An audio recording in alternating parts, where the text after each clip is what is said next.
Halo semuanya, saya Komang Randy Wijaya, salah satu mahasiswa dari ITB Istiqomah Bali. Nah, di sini saya nggak sendirian nih.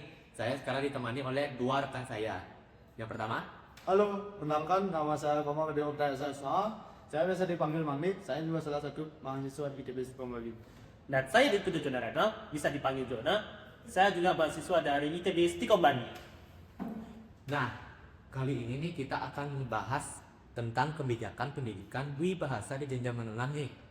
Dan kita akan bincang-bincang lah tentang gimana sih kebijakan ini ngaruh ke penggunaan bahasa Indonesia dan lima pemahaman konsep pengabdian seksual. Oke, langsung aja nih. Yang santai-santai dulu ya, yang gampang-gampang dulu ya, seperti ini. Karena kan makin banyak nih sekolah, bahkan sampai universitas yang memakai sistem dua bahasa, yaitu dua bahasa tadi. Bahasa Indonesia sebagai bahasa nasional dan bahasa Inggris sebagai bahasa asiknya. Ya. Menurut kalian ya, apa sih tujuan utamanya dari dua bahasa ini? Kalau menurut saya sih tujuan utamanya itu untuk meningkatkan suatu akademik lah intinya, dan juga sekaligus meningkatkan materi pada bahasa asing. Nah, dengan adanya bahasa asing, siswa itu mampu mempelajari sebuah jurnal, presentasi, dan juga akan menjadi diskusi gitu. Jadi siswa nggak di Indonesia aja gitu ya, hari bisa riset ke luar negeri bisa gitu ya. Benar, dan jangkauannya itu lebih luas ya. Jadi luas jadinya ya. Menurut Bang Nih? Kalau menurut saya sih sangat setuju pada pendapat yang tadi yang dikatakan karena sudah umum banyak di negara, bukan di negara Indonesia saja yang terinspirasi oleh CLIL, yaitu Content and Language Integrated Learning, di mana siswa itu belajar sambil menggunakan bahasa asing untuk mengoprem atau mengefisienkan bahasa luar, mendapatkan kemajuan lebih baik. Nah, dari dua tujuan utama itu kan pasti berbasis teori nih. Ngomong-ngomong teori, apa sih teori-teori yang kalian ketahui tentang bahasa ini? Nah, kalau menurut saya nih cari-cari lagi ya. Di sini ada satu teori yang ditemukan nih, yaitu dari James Cummins pada tahun 1979.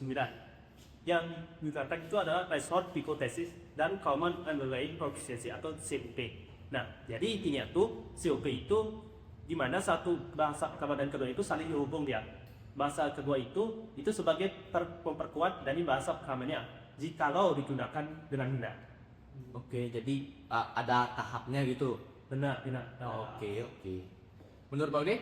Kalau menurut saya mendapatkan teori dari Carlsen. Dia bilang bahwa untuk mempelajari bahasa kedua kita butuh input yang dapat dipahami. Artinya siswa bisa berkembang kalau mereka mendapatkan materi bahasanya yang bisa dicerna dengan gampang. Oke, berarti gak langsung blok masuk bahasa Inggris. Ya. Oke.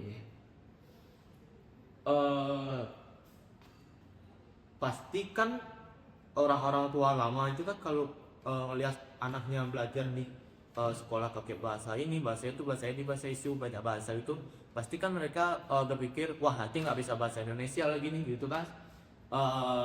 Nah, Apa sih pendapat kalian untuk yang bisa kalian berikan tuh gimana sih? Kalau siapa dulu? silakan. Boleh deh Bang Nih dan duluan. Oke, kalau untuk pendapat saya ya tentang bahasa itu ada penelitian yang memiliki bahwa jika kita menggunakan bahasa Indonesia ini dengan cara menulis, berdiskusi, modelnya sering digunakan lah, jadi integritasnya lebih tidak bisa digunakan karena masih sering dipakai. Karena sering pakai ya hari-hari. Ya, Benar. Badannya mirip juga kayak Mane. Apalagi kan ini konteks Indonesia tuh kuat banget nih karena bahasa nasionalnya gitu loh. Tapi ada satu ancaman dari penggunaan bahasa ini, yang dimana bahasa Indonesia itu penggunaannya jadi kecil banget. Justru ini harus diseimbangkan lagi tentang bahasanya itu sendiri. Oke. Habis itu topik selanjutnya nih ya. Pemahaman akademik. Apakah penggunaan dua bahasa ini benar-benar membantu siswa dalam memahami suatu konsep, memahami pelajaran? Menurut Jona? Kalau seingat saya sih ini membantu banget. Kenapa? Yang pertama bisa menjangkau pemahaman yang lebih luas lagi, yang dimana bisa sumber belajarnya bukan hanya dari itu saja, bisa berpraktek dari luar negara gitu. Misalnya kayak ada sumber sains dan teknologi yang memang sudah tersedia itu dalam bahasa Inggris, Mandarin, Jepang, dan lain sebagainya. Itu kalau akses itu konseptual dalam pemikiran itu meningkat drastis gitu. Menurut Anda? Kalau menurut saya sih lebih ke fleksibilitas berpikirnya menjadi lebih gampang. Modelnya kita belajar mendapatkan dua bahasa itu kan kalau bilangnya orang yang belum mengerti bahasa itu kan pasti susah bicara. Iya, Bukan kan tidak mengerti jadinya kita ngerti, susah mengerti. ya. Jadi ketika kita belajar pakai dua bahasa yang lebihnya bahasa asli juga lebih baik dan fleksibilitasnya lebih Betul Astri. Berarti ya miliknya kita cukup besar ya dia. Mantap. Habis itu bagian ini kan sudah bisa ditebak nih, kemampuan bahasa asing meningkat, tapi apakah benar kenaikannya itu langsung signifikan nih? Kalau dari saya sendiri cukup signifikan. Kenapa? Karena siswa itu belajarnya tuh gak kayak misalnya sahabat, itu fungsionalnya ada itu. Karena dalam mempelajari bahasa asing itu memahami kayak biologi, fisika, sains dan lain sebagainya. Itu pembelajarannya itu lebih bervariatif lah, lebih membosankan dan dia. Oke. Menurut Pandi gimana nih?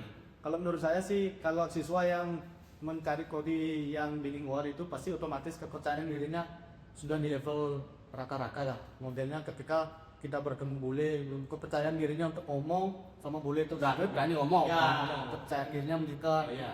Karena sudah mengetahui kemampuan dirinya sendiri. Itu sih kepercayaannya di. Kurang lebih kayak tidak dekat begitu kan? Ya. Dan itu yang Tapi pasti implementasinya nggak bisa sembarangan nih. Iya Pak.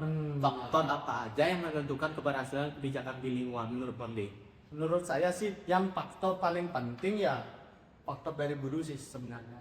Pengajar. Ya, Sebagai dosen. Ya, modelnya gini, jika kita tidak bisa, kita harus on siapa belajar.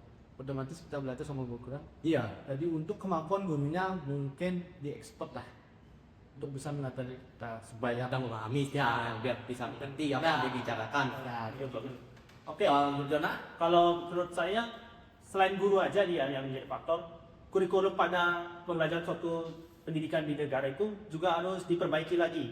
Kenapa? Itu sangat menentukan sekali dalam mempelajari dua bahasa ini. Jadi dengan membagi kurikulum dengan baik dan benar, itu dua bahasa itu saling melengkapi satu sama lain. Kalau misalnya nih, kalau mau pelajari bahasa Indonesia akan otomatis masuk ke ya kurang lebih begitu. Oke, berarti kurikulum itu seperti materi-materi yang ingin diberikan, seperti step-step pembelajarannya. Ya, Kurang lebih. ya itu mustahil lagi. Supaya tidak ini tersesat gitu pembelajarannya. Ya, Oke. Nah, bagus nih obrolan kita dari tadi. Mantap. Jadi pembicaraan kita tadi ini dapat disimpulkan bahwa pendidikan wibahasa sebenarnya memberikan banyak bahkan manfaat nih, Pak. Seperti meningkatkan kemampuan berbahasa, menjaga retensi bahasa Indonesia, dan memperkuat pemahaman konsep dalam akademik. Ya, dan Kuncinya tentu ada pada implementasi yang tepat nih. Gimana, Pak? tepat, setuju. Apalagi faktor lingkungan juga. Ya, jelas itu utama sih. Tepat.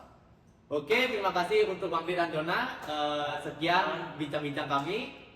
Kami ucapkan terima kasih. Ya, terima kasih. Dadah. Bye.